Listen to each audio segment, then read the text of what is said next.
I've been studying world history and I actually self-published a book on Amazon. A Bible Believer Looks at World History to teach homeschoolers world history. But it needs revision, and there's some things that I've learned since then, and I want to do it again. I want to go over things again, share them with you. So hopefully you'll enjoy this, maybe get something out of it, maybe make suggestions. Now, today I'm going to start talking about eight men, a gamma ray burst, gods and monsters before the great flood. So let's begin with, in the beginning, God created the heaven and the earth. That's Genesis 1:1. Now, that first verse of the Bible denies atheism. The fool has said in his heart, there is no God. They are corrupt. They have done abominable works. There is none to do with good. Psalm 14:1. Now, let's talk about today about the Big Bang. The majority of modern scientists teach that all matter resided in a singularity, the size of a period in a sentence. This entity, containing all light, matter, and energy that there is, violently exploded, and the universe has been expanding ever since. This is called the Big Bang and is highly theoretical and not without detractors, as some ask questions like, where did the singularity come from?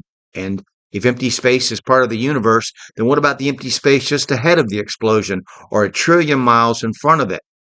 And I got that from Q is for Quantum, an Encyclopedia of Particle Physics by John Griven.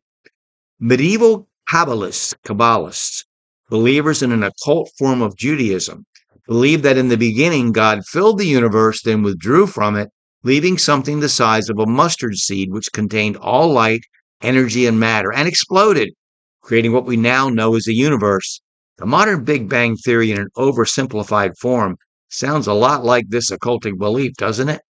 So the quotes I made are also The Whole Shebang, A State of the Universe report by Timothy Ferris.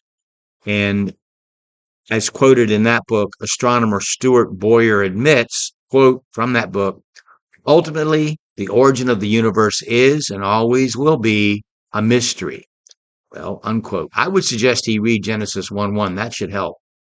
Next, I'm going to talk about a theory that people who believe the Bible have called a gap theory. And we'll discuss that.